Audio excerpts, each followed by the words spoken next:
Bank manager Alex John's voice cut through Midwest Trust Bank like a blade. He stood abruptly, his chair scraping against the marble floor, pointing an accusatory finger at the black man seated across from him.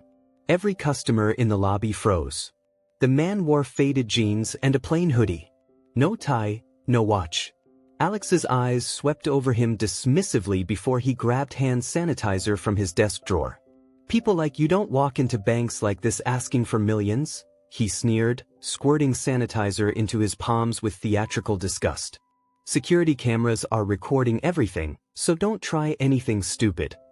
He wiped his hands slowly, deliberately, never breaking eye contact with Dr. Bob Richard. Have you ever witnessed someone being publicly degraded only to discover they held terrifying power? The digital clock above the teller windows glowed at 2:47 p.m. Branch closing time was 73 minutes away. Alex John had been having a perfect day until he walked in. With 22 years managing this branch, he'd developed a sixth sense about troublemakers. The way he'd approached his desk without an appointment, clutching a manila folder like it contained treasure instead of whatever welfare paperwork was probably inside. "Let me guess," Alex continued, his voice carrying to the dozen customers scattered throughout the lobby. "You're here about that business loan application you submitted online. $2.2 million? He chuckled, shaking his head. "Do you have any idea what kind of collateral that requires?" Dr. Bob Richard's phone buzzed against the desk. The caller ID flashed briefly. U.S. Treasury Department Director Lee. He declined the call without glancing down, his attention focused entirely on Alex's performance. "Sir, perhaps we could discuss this privately," he said quietly. "Oh, I think transparency is important in banking," Alex replied loud enough for the elderly white woman at the next desk to hear clearly. Lil Parker, a longtime customer, looked visibly uncomfortable but remained silent. Near the corner ATM, 17-year-old Joe Dan held his phone steady, live streaming to his 180 followers. The viewer count climbed steadily, 320, 490, 670. Comments flooded the screen faster than he could read them. "Is this really happening? Someone call the news. Get his name and badge number." Gloria Mendy, a 24-year-old teller behind bulletproof glass, watched the scene unfold with growing horror. She'd worked here 19 months, sending money home to her family in Senegal. Speaking up meant risking her job. Staying silent meant watching injustice happen 3 feet away. Alex opened Bob's loan application with exaggerated ceremony. "Says here you want to open a community development fund. Invest in minority-owned businesses." He looked up with mock concern. "That's very ambitious, but banks deal in reality, not charity cases." Security guard James Tom shifted near the entrance. Something about the man seemed familiar, but he couldn't place it. The way he carried himself, calm, authoritative, like someone accustomed to being the most important person in any room. His posture never changed despite Alex's escalating theatrics. "These people always aim too high," Alex muttered to his assistant manager loud enough for everyone to hear. "It's like they watch too much TV and think success just happens." Bob's black leather portfolio rested on his lap. Inside, barely visible through the partially open zipper, was what appeared to be an American Express Centurion card, the mythical black card that required spending $240,000 annually just to qualify. The live stream hit 1,100 viewers. Joe adjusted his angle to capture Alex's increasingly animated gestures. "Sir, I'm trying to save you embarrassment," Alex continued. "Community development funds require extensive financial backing, proven track records, connections to established institutions." He gestured around the marble lobby.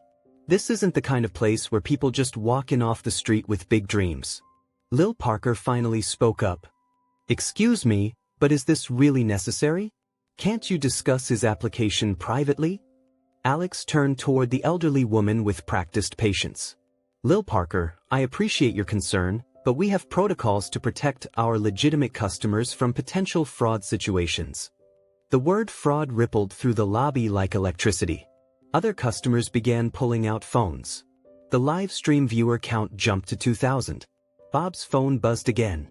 This time the caller ID read FBI Special Agent Fred Joe. Again, he declined without looking. "Sir," he said, his voice remaining steady. "I believe there's been a misunderstanding about my qualifications." "Oh, I understand perfectly," Alex replied. "You filled out an online application, probably heard about some government program that makes banks loan money to people who can't pay it back, and figured you'd try your luck." He stood up, his 6 feet 2 inches frame towering over Bob's seated position. "The thing is, we actually verify information here. We check references. We look at real bank statements, not whatever printouts you brought in that folder." James Tom took a step closer. His 14 years in security had taught him to recognize when situations were about to spiral out of control. The man's composure was remarkable, almost supernatural. Most people would be shouting by now or crying or storming out. He sat like someone waiting for a delayed flight, mildly inconvenienced, but not particularly concerned. "I think," Alex announced to the entire lobby, "we need to involve the authorities. We've had several incidents lately with people attempting to use false documents for large loan applications." The live stream exploded with comments. "Viewer count, 3,700. Call the police on him. This is 2024, not 1924. Someone dox this racist," Joe whispered into his phone. "Y'all, this is getting crazy. The manager is literally calling the cops on this man for applying for a business loan." Gloria Mendy watched Bob's reaction through the bulletproof glass. Still no emotion, no anger, no fear, just patience. Like someone who knew something nobody else did. Alex reached for his desk phone. "I'm calling 911. We have protocols for suspicious activity." "Sir," Bob said quietly, "are you certain that's your best option?" Something in his tone made Alex pause, his hand hovering over the receiver. For a split second, doubt flickered across his face. Then his arrogance returned. "Sir, I've been doing this for 22 years. I know exactly what I'm dealing with." He lifted the phone and began dialing. The digital clock read 3:15 p.m. branch closing in 45 minutes. Alex's call to 911 was brief and theatrical. "Midwest Trust Bank, 455 Commerce Street. We have a suspicious individual attempting financial fraud. Black male, approximately 40, refuses to leave premises after loan denial." Dr. Bob Richard listened to every word without flinching. His dark eyes tracked Alex's movements as he hung up, clearly pleased with his performance. "Officers will be here in 10 minutes, he announced to the lobby. "Sir, I strongly suggest you gather your things and leave voluntarily before this becomes a criminal matter." The live stream had exploded. Joe Dan's viewer count hit 8,000 with comments scrolling so fast they blurred together. He'd started a second hashtag, #MidwestTrustRacism. Local Twitter accounts were already sharing clips. "This manager is insane. Someone called Channel 7 News. Where is this bank? We need to boycott." 3 blocks away, Channel 7 reporter Emily Judge received the tip from her news director. "Possible discrimination incident at Midwest Trust Commerce Street. Viral video building. Get there now." Back in the bank, Gloria Mendy had made a decision. She approached her supervisor, assistant manager Kelvin Walter, who'd been watching the scene from behind the teller counter. "Kelvin, this isn't right," she whispered. "The man hasn't done anything wrong. He just applied for a loan." Kelvin, a nervous 27-year-old who'd been promoted beyond his competence, shook his head rapidly. "Gloria, Alex knows what he's doing. We don't interfere with management decisions." "But what if a corporation finds out? What if this goes viral?" "It won't," Kelvin said, though his voice lacked conviction. "Alex has been here longer than both of us combined." Lil Parker had heard enough. At 72, she'd banked with Midwest Trust for 40 years, keeping substantial retirement accounts that made her opinions valuable to management. She stood up from her desk, her designer handbag clutched firmly. "Excuse me, young man," she called to Alex. "I'm Lil Parker, account number 4471 to 9923. I've been a customer here since 1982. Alex's demeanor shifted instantly. Lil Parker represented the kind of client who made his performance reviews shine. Wealthy, established, connected to the community's power structure. Lil Parker, of course. How can I help you? You can explain why you're treating this man like a criminal for applying for a business loan. The challenge hung in the air. Alex felt the weight of multiple phone cameras pointed at him. The live stream audience now approached 11,800 viewers and Lil Parker's steely gaze. Ma'am, with all due respect, we have security protocols. Security protocols for what? He's sitting quietly at your desk with paperwork. Dr. Bob Richards spoke for the first time in several minutes. Lil Parker, I appreciate your support, but I can handle this situation. Something in his tone made James Tom step closer. 27 years of security work, military, corporate, federal contracts had trained him to recognize authority. The way he said, I can handle this, wasn't defensive or hopeful. It was matter-of-fact, like someone stating they could handle their own luggage. Alex sensed the mood shifting. The live stream, Lil Parker's intervention, and the growing crowd of onlookers were creating pressure he hadn't anticipated. Time to regain control. Ladies and gentlemen, he announced loudly. I understand this looks uncomfortable, but we have a responsibility to protect legitimate customers from potential fraud schemes. This individual submitted a loan application for $2.2 million with insufficient documentation. Bob opened his black leather portfolio. Mr. John, you haven't actually reviewed my documentation. I've seen enough to know. You glanced at the first page of my application and made assumptions based on my appearance. The accusation landed like a physical blow. Alex's face flushed red. Around the lobby, customers leaned forward. Joe adjusted his phone angle to capture his reaction. Sir, that is completely false. I review every application with the same professional standards. Then review mine. The simplicity of his challenge created an impossible situation. If Alex refused, he'd look prejudiced in front of cameras. If he accepted, he'd have to admit he'd been performing for the audience rather than doing his job. Fine, he said through gritted teeth. But when the police arrive and find discrepancies in your documents, don't blame me for following protocol. Bob placed a thick folder on his desk. Please take your time. Alex opened the folder with elaborate skepticism, expecting to find amateur business plans and inflated financial projections. Instead, he discovered documentation that made his breath catch. Federal employment verification from the U.S. Treasury Department, investment portfolio statements showing liquid assets exceeding $4.1 million, business credit reports with AAA ratings from all three agencies, letters of recommendation from 2 Federal Reserve Bank presidents and a U.S. senator. His hands trembled slightly as he turned pages. This wasn't possible. People with this level of financial credentials didn't walk into suburban bank branches wearing hoodies and jeans. They had private bankers. They conducted business in mahogany-paneled offices downtown. There must be some mistake, he muttered. What kind of mistake? Bob asked quietly. Alex's mind raced. The documentation looked legitimate, but his 22 years of experience told him this was wrong. High-net-worth individuals had a certain look, a certain presentation. They drove luxury cars and wore expensive clothes. They didn't sit patiently while being insulted. His phone rang. The caller ID showed Regional Manager Vanessa John. Alex, what the hell is happening at your branch?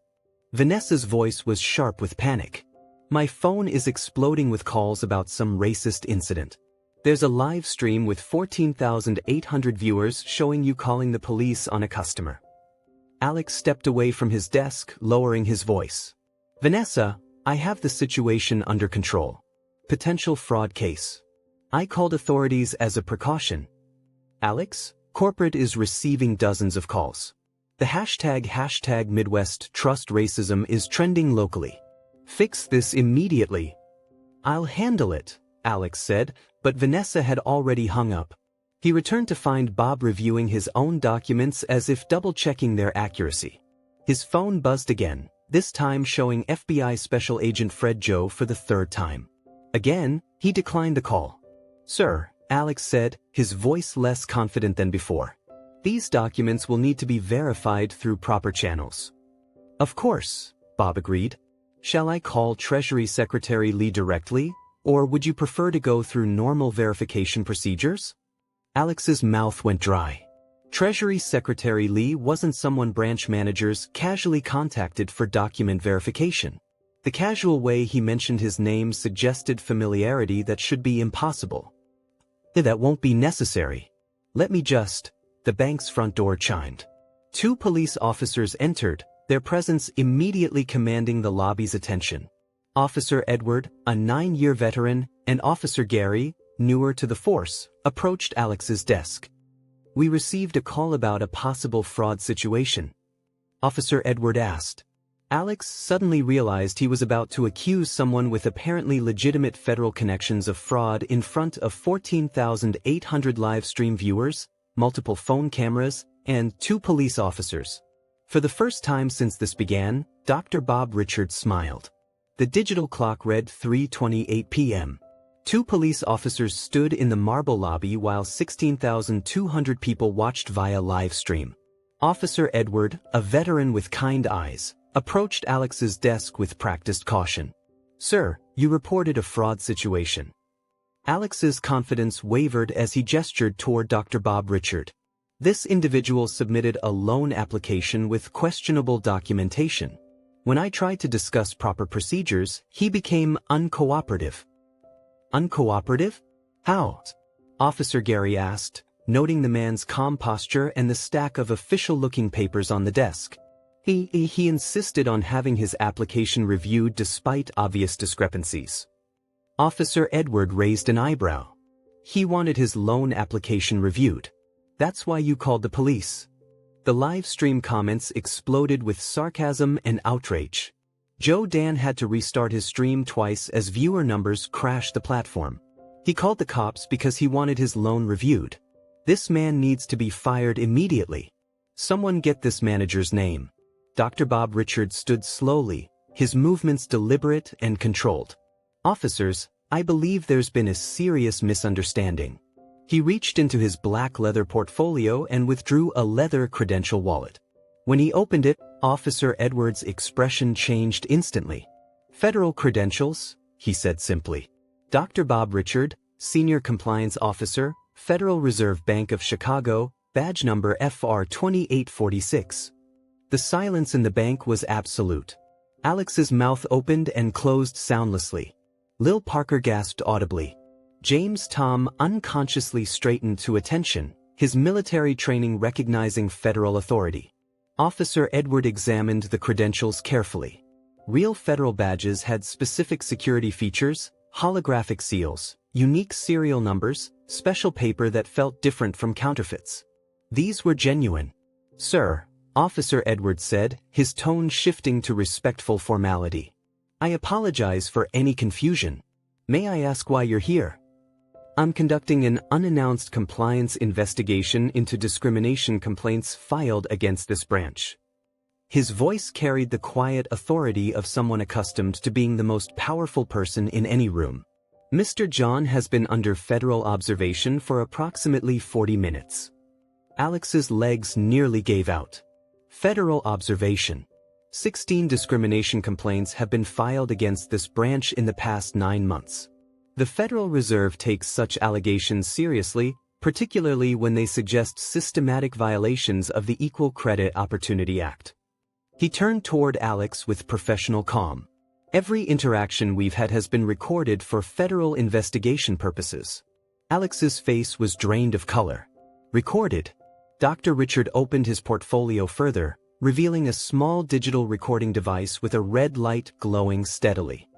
Federal compliance officers are authorized to gather evidence during discrimination investigations. This device has captured 42 minutes of our conversation. He pulled out a second device, a sophisticated digital camera with a telephoto lens. Visual documentation has also been standard procedure. Every gesture, every facial expression, every witness reaction. Officer Gary whistled softly. Sir, you called the FBI on a Federal Reserve investigator. I didn't know. He didn't identify himself. Mr. John, Dr. Richard interrupted gently. Federal investigators aren't required to announce their presence during compliance audits. That would defeat the purpose of investigating authentic behavior. Gloria Mendy watched through bulletproof glass, her heart pounding. She'd witnessed discrimination before, but never seen it documented by federal authorities in real time. Lil Parker spoke into stunned silence. "Young man, are you saying this bank has been discriminating against customers?" "The investigation is ongoing," Dr. Richard replied diplomatically. "However, preliminary data suggests concerning patterns. This branch shows a 65% loan denial rate for black applicants compared to 13% for white applicants with similar qualifications." He opened another section of his portfolio revealing detailed statistical reports.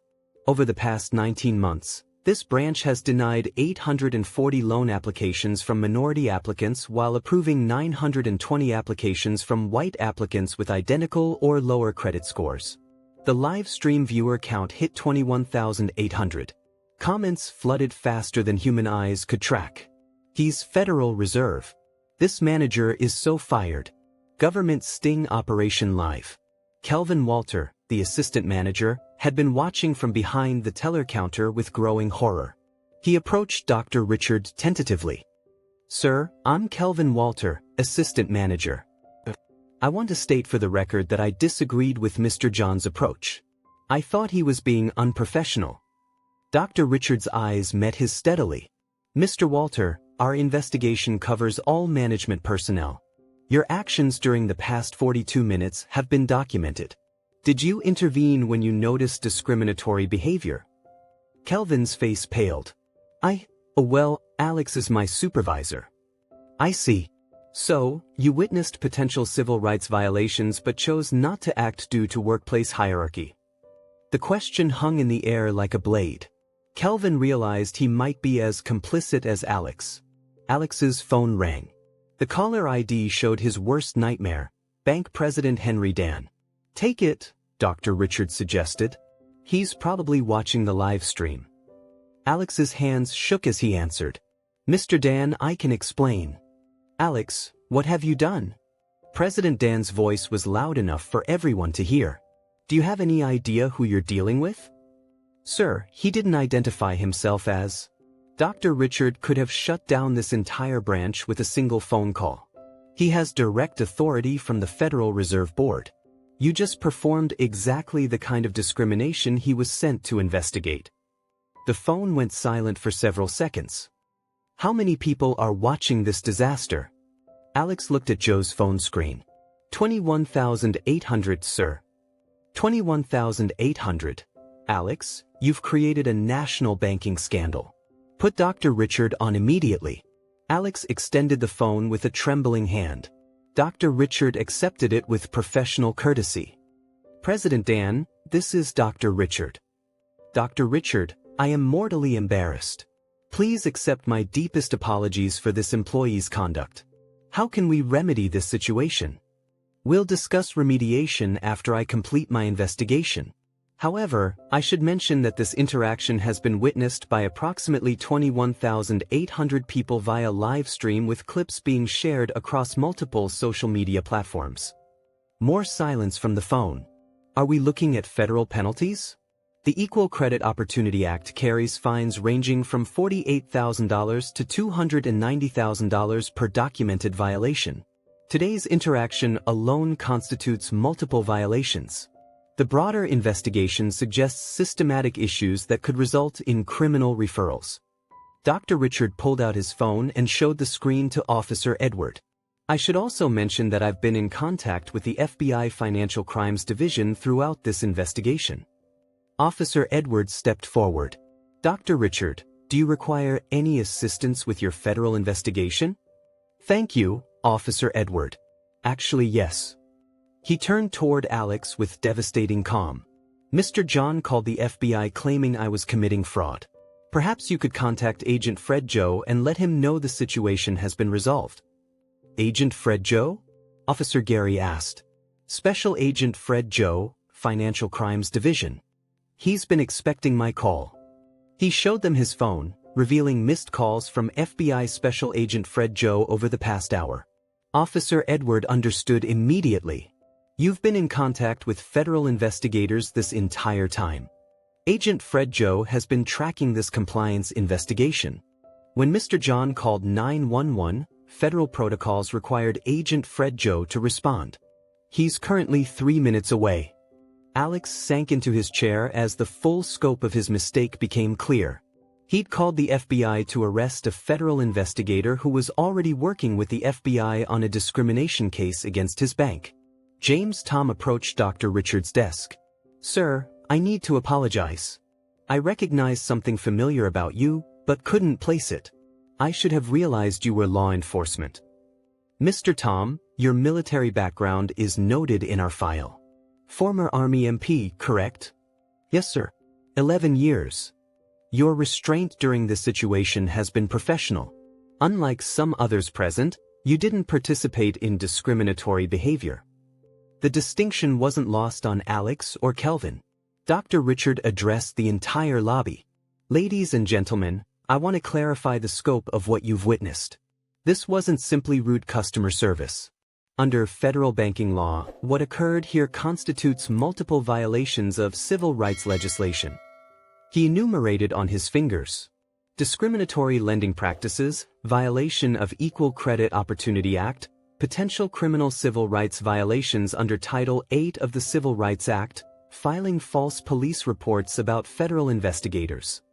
The front door chimed again. A tall black man in a dark suit entered, moving with the confident stride of federal law enforcement. His eyes swept the lobby, taking in the phone's recording, the police officers, and the crowd of customers. Special Agent Fred Joe approached Dr. Richard's position. When he reached him, he straightened and gave a crisp salute. "Dr. Richard, sir, Agent Fred Joe, Financial Crimes Division. I apologize for the delayed response." 21,800 live stream viewers watched a federal agent salute the man Alex had tried to humiliate. Alex's career ended at that moment. Agent Fred Joe turned toward the police officers. "Officers, thank you for responding. This is a federal compliance investigation. Dr. Richard has full authority here." He faced Alex directly. "Sir, are you the manager who called the FBI claiming Dr. Richard was committing fraud?" Alex couldn't form words because filing false reports about federal investigators constitutes obstruction of justice under Title 18 Section 1505 of the U.S. Criminal Code. That's a federal felony carrying up to 5 years imprisonment. The live stream chat exploded with fire emojis and shocked face reactions. Joe Dan whispered into his phone. "Y'all, this manager might actually get arrested by the FBI." Dr. Richard raised a hand diplomatically. "Agent Fred Joe, Mr. John was unaware of my federal status. However, his behavior during this investigation has been thoroughly documented." He addressed Alex directly for the first time since revealing his identity. "Mr. John, you made several statements about people like me and my type of financial situation. You suggested I would be more comfortable at a check cashing store. You called the police when I requested a loan application review. This behavior occurred while I presented legitimate federal employment credentials and documentation showing liquid assets exceeding $4 million. Alex's mouth moved soundlessly. "Your actions today have been witnessed by thousands of people and documented with federal-grade recording equipment. This evidence will be submitted to the Federal Reserve Board, the Department of Justice Civil Rights Division, and the Office of the Comptroller of the Currency." Lil Parker spoke into stunned silence. "Dr. Richard, what happens to customers who were discriminated against previously?" "Excellent question. The Federal Reserve will require this bank to review every loan denial from the past 24 months.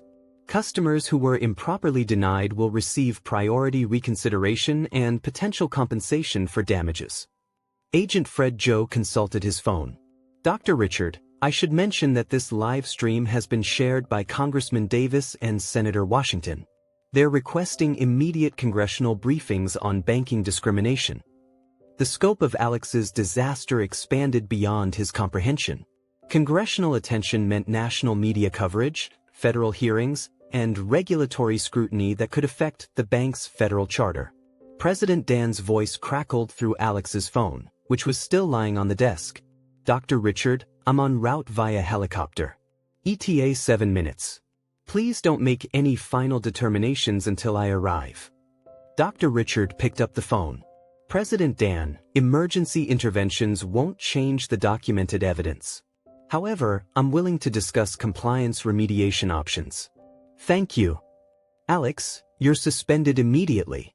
Security will escort you from the building. Alex finally found his voice. Sir, I was protecting the bank's interests. You just cost this bank millions in regulatory fines and created a national scandal. You're terminated with cause, effective immediately. Kelvin, you're suspended pending investigation. Gloria Mendy is promoted to interim branch manager. The line went dead. 21, 800 people had watched a bank manager's career implode in real time because he couldn't see beyond the color of a customer's skin. The helicopter's rotors thundered overhead at 3:52 p.m. on June 12, 2024. Through the floor-to-ceiling windows, customers watched a sleek corporate aircraft descend onto the bank's parking lot, scattering autumn leaves and drawing stares from gathering news crews. Bank President Henry Dan emerged in a $2,900 suit flanked by two corporate attorneys and Chief Legal Counsel Jane Emma.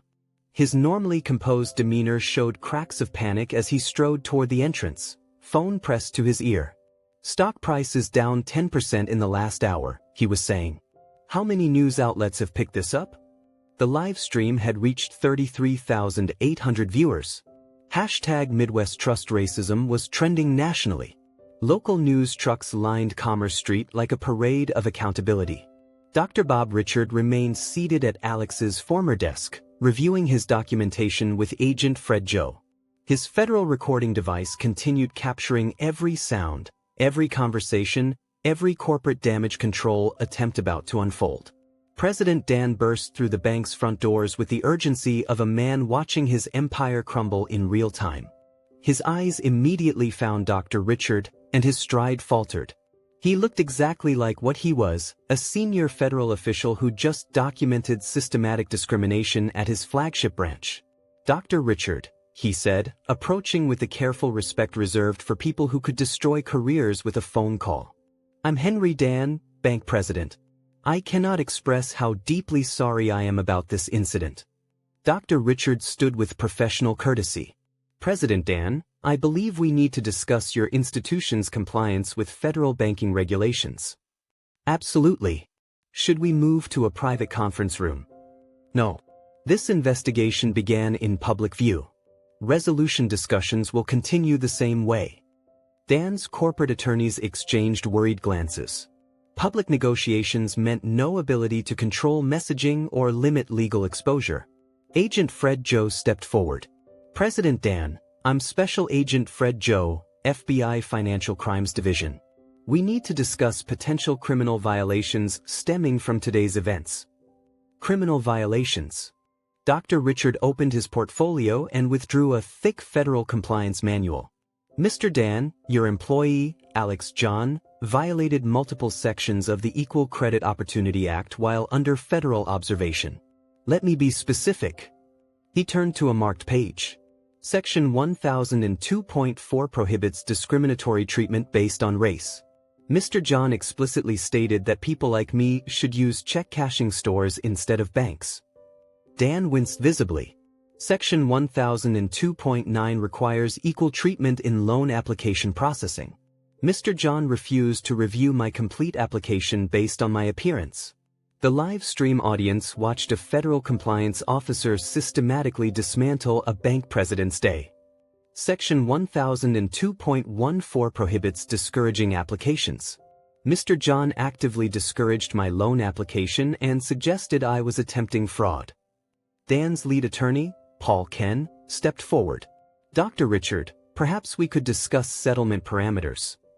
Mr. Ken, this isn't a civil matter requiring settlement. These are federal regulatory violations requiring remediation and potential criminal referrals. He pulled out a second document. Your bank's lending data shows systematic discrimination patterns. Over 19 months, this branch denied loans to 65% of black applicants versus 13% of white applicants with identical credit profiles. Those numbers, Dan started, are from your own internal reports submitted quarterly to the Federal Reserve. The pattern is mathematically impossible without intentional discrimination. Agent Fred Joe consulted his tablet.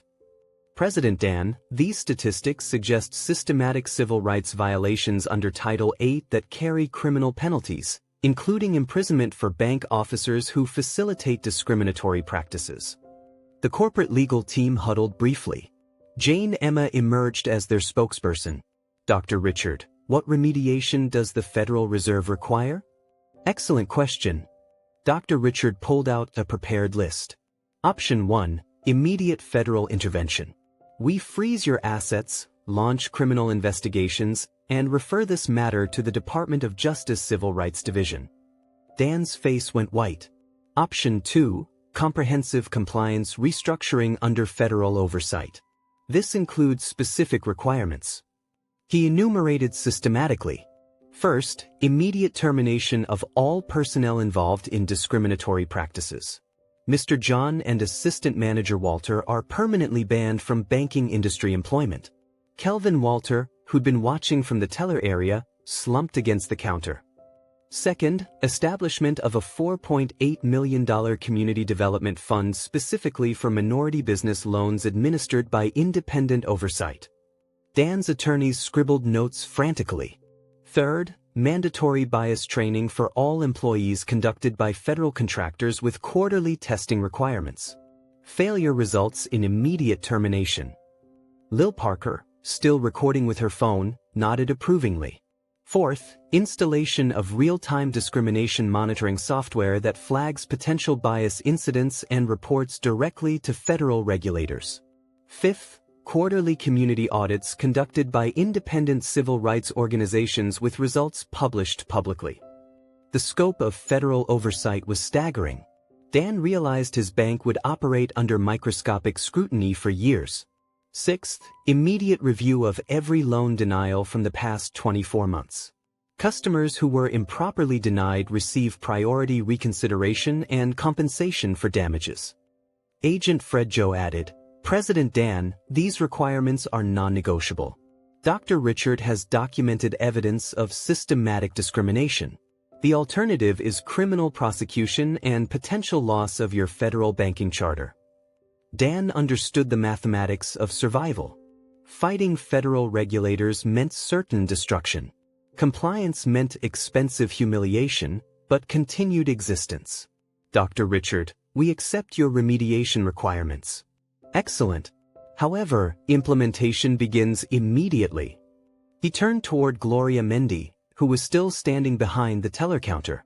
Miss Mendy, please step forward. Gloria approached nervously. Miss Mendy, you're promoted to branch manager. Effective immediately. Your first responsibility is implementing federal compliance requirements. Your second responsibility is hiring a diverse management team that reflects this community's demographics. Dr. Richard addressed the entire lobby. Ladies and gentlemen, you've witnessed systematic discrimination being challenged and defeated through legal channels. This is how institutional change happens, through documentation, evidence, and federal enforcement. Joe Dan, whose live stream started this avalanche, raised his hand. Dr. Richard, will other banks face similar investigations? Mr. Dan, your documentation today has been invaluable. The Federal Reserve is launching comprehensive audits of banking discrimination nationwide. Institutions with similar complaint patterns will receive unannounced compliance visits. The implication was clear. Today's investigation was part of a broader federal initiative to eliminate discriminatory lending practices. Dan's phone buzzed constantly. Calls from board members, investors, and crisis management firms. The stock price continued falling as news outlets picked up the story. President Dan, Dr. Richard continued, your cooperation today will be noted in our federal report. However, compliance monitoring will continue indefinitely. I understand completely. Agent Fred Joe stepped forward. President Dan, there's one additional matter. Alex John filed a false police report claiming Dr. Richard was committing fraud. The FBI takes false reports about federal investigators seriously. Agent Fred Joe, Mr. John is terminated and banned from banking. We'll cooperate fully with any criminal investigation. Dr. Richard closed his portfolio with decisive finality. President Dan, you have 72 hours to implement Phase 1 of compliance restructuring. Federal monitors will arrive Monday morning. We'll be ready. Dr. Richard turned toward the assembled customers, many still recording with phones. Thank you all for your patience during this federal investigation. Your witness testimony has been crucial for ensuring accountability. Lil Parker spoke up. Dr. Richard, how can ordinary customers help prevent discrimination? Document everything. Record when safe to do so. File complaints with federal regulators. Discrimination thrives in darkness but withers under public scrutiny. Agent Fred Joe gathered his equipment. Dr. Richard, shall I file the federal report? Submit it within the hour. Include all video evidence, audio recordings, and witness statements. He looked around the marble lobby one final time, at Gloria Mendy, who was already reviewing management procedures, at James Tom, who stood prouder knowing he'd witnessed justice, at the customers who'd learned their voices mattered, at the empty desk where Alex John's career had ended. Ladies and gentlemen, systematic change requires both individual courage and institutional accountability. Today you provided the courage. Federal oversight will ensure the accountability. The helicopter rotors started spinning again outside. President Dan would return to corporate headquarters facing the most expensive compliance restructuring in banking history. But Dr. Bob Richards' work was complete. He documented discrimination, forced institutional change, and demonstrated that quiet competence ultimately defeats loud prejudice. Alex John's humiliation of a black man in a hoodie had cost his bank millions of dollars and transformed an entire community's relationship with institutional power. 6 weeks later, on July 24, 2024, the transformation was undeniable. Gloria Mendy stood behind the same marble counter where she'd once counted money in silence, now wearing a crisp manager's blazer and reviewing loan applications with newfound authority. The nameplate on Alex's former desk read, Gloria Mendy, Branch Manager, in bold letters. Lil Parker, your grandson's small business loan has been approved, she announced to the elderly woman who'd become the branch's most vocal advocate for fairness. 2.2% interest rate. Exactly what we discussed. Lil Parker beamed. Gloria, you've transformed this place completely. The changes were visible everywhere. Digital monitors displayed real-time diversity metrics, loan approval rates by demographic, customer satisfaction scores, and compliance ratings that updated hourly. The AI monitoring system Dr. Richard had mandated flagged potential bias automatically, sending alerts to federal regulators within minutes. James Tom had been promoted to Community Relations Coordinator. His military bearing now channeled into building trust with customers who'd previously avoided the bank. His office wall displayed certificates from federal diversity training alongside photos of community events. Mr. Williams, your loan application looks excellent, Tom told a young black entrepreneur seeking startup capital. Gloria can walk you through approval within 24 hours. The $4.9 million Community Development Fund had already approved 42 minority-owned business loans, creating 150 new jobs in surrounding neighborhoods.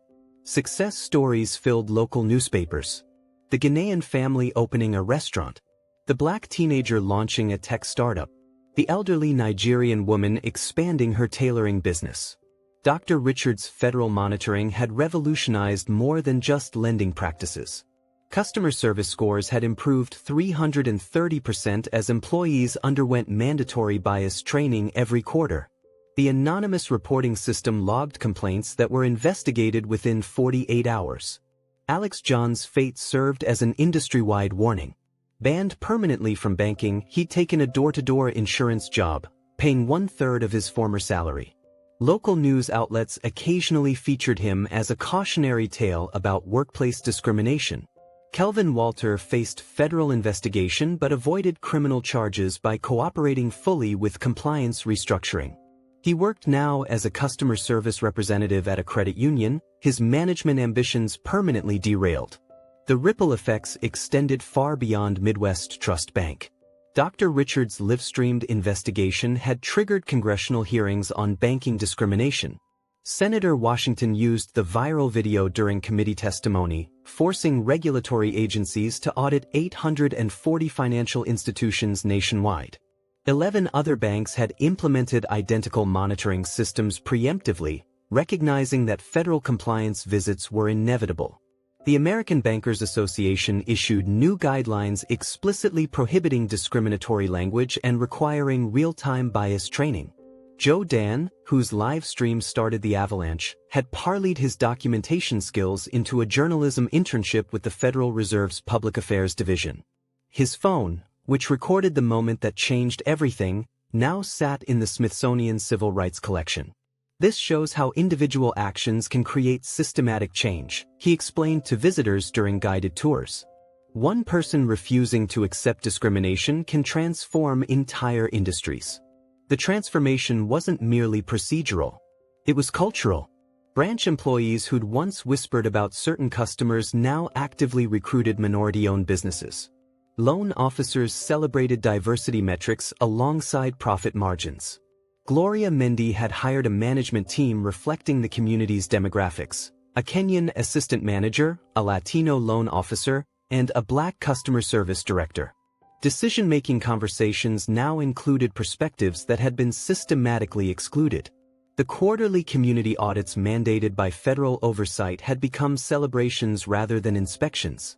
Independent civil rights organizations consistently rated the branch among the top 6% nationally for inclusive banking practices. Financial results exceeded all projections. Minority business loans showed lower default rates than traditional lending, generating profits that silenced corporate skeptics. The Community Development Fund had become a model replicated by banks across 11 states. President Dan, initially humiliated by the public compliance restructuring, now spoke at banking conferences about diversity as a competitive advantage. Dr. Richard's intervention saved our institution, he admitted during a Harvard Business School case study interview. We were practicing discrimination that was morally wrong and financially stupid. The Federal Reserve's broader investigation had revealed discriminatory patterns at 22% of audited banks, resulting in $840 million in fines and compliance costs. But institutions that embraced inclusive practices showed improved customer satisfaction and higher profitability. Lil Parker, now 73, had become an unofficial community advocate, attending every quarterly audit and speaking at banking conferences about customer perspectives on discrimination.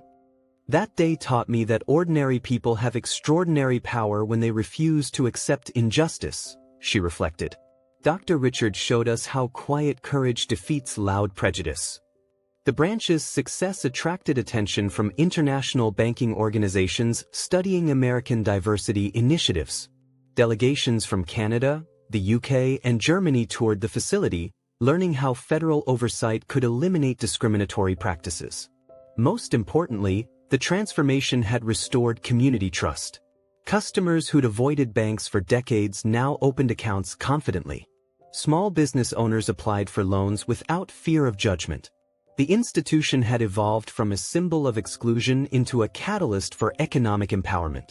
2 years later, on June 12, 2024, Dr. Bob Richard's name had become synonymous with quiet revolution. The Federal Reserve promoted him to Director of National Banking Compliance, overseeing discrimination investigations across all 50 states. His methodology, unannounced audits documented through federal-grade recording equipment, had become standard protocol for civil rights enforcement. Alex John's 42-minute humiliation had sparked the most comprehensive banking reforms since the Civil Rights Act. The Richard Protocol now required real-time bias monitoring at 2,840 financial institutions nationwide. Forbes featured Dr. Richard on their most powerful men cover. But the image that resonated most was still Joe Dan's live stream, a black man in a hoodie calmly dismantling institutional racism with federal credentials and unshakable dignity. Gloria Mendy managed 6 branches now, her promotion trajectory accelerated by proven results in inclusive banking. The Community Development Fund she'd administered had created 410 minority-owned businesses, generating $22 million in local economic activity. These are the real-life stories that matter. Black stories of quiet power overcoming loud prejudice. Touching stories that prove individual courage can defeat systematic oppression. The viral video continued generating impact. Congressional testimony referenced Dr. Richard's investigation during banking regulation hearings. Law schools used the incident as a case study in civil rights enforcement. MBA programs analyzed the financial benefits of inclusive lending practices. But the most powerful legacy lived in transformed communities. Families who'd been denied mortgages unfairly received priority reconsideration. Small business owners secured startup capital that had been systematically withheld. Economic opportunity flowed where discrimination had once created artificial barriers. Lil Parker, now 75, served on the Federal Reserve's Community Advisory Board, ensuring that customer perspectives shaped banking policy at the highest levels. Her voice carried the authority of someone who'd witnessed injustice challenged and defeated. Dr. Richard showed us that documentation defeats discrimination, she testified before Congress. When good people record bad behavior, systematic change becomes inevitable. The broader implications extended beyond banking. Dr. Richard's approach, methodical documentation, federal authority, public accountability, had been adopted by civil rights investigators in housing, employment, and education. Life stories like these remind us that ordinary moments can generate extraordinary change. One man's refusal to accept humiliation had restructured an entire industry's relationship with racial equity. By June 2024, discrimination complaints in banking had decreased 65% nationally. Minority business lending had increased 87%. The economic empowerment Dr. Richard documented in that marble lobby had spread across thousands of communities. These touching stories prove that justice isn't abstract. It's personal, immediate, and achievable when courage meets documentation. Have you witnessed discrimination in banking, retail, or public spaces? Share your story in the comments below. Record evidence when safe to do so. Your voice matters. Your documentation could be the catalyst for someone else's justice. Real-life stories of courage inspire others to act. Black Voices Matters. Truth to power through evidence, persistence, and unwavering dignity. Subscribe to Black Voices Matters for more stories of quiet power overcoming institutional prejudice. Like this video if you believe individual courage can create systematic change. Share with others who need to know their voice matters. Your story could be next. Your courage could transform.